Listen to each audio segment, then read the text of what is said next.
नौशर अफरोज़ मां रिपोर्ट करे वई ज़ाहिद हुसैन खोखर सिंध जे लोक राग जे बेताज बादशाह मरहूम जलाल चांडियो के विछड़िए 25 साल मुकम्मल थी चुका आहिनि, पर अफ़सोस सां चवणो थो पवे त सिंध सकाफ़त खाते संदसि वरसी मल्हाइण लाइ को बि सरकारी प्रोग्राम मुक़ररु न कयो आहे।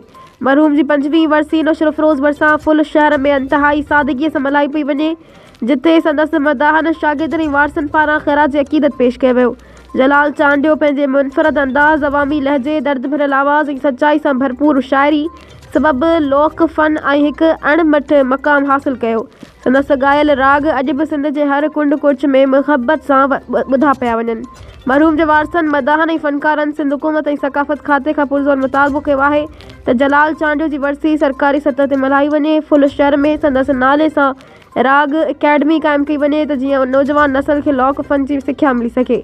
अहिड़ा फ़नकार सिंध जी सुञाणप हूंदा आहिनि जिन जी क़दुरु ऐं साराह सरकारी सतह ते थियणु घुरिजे।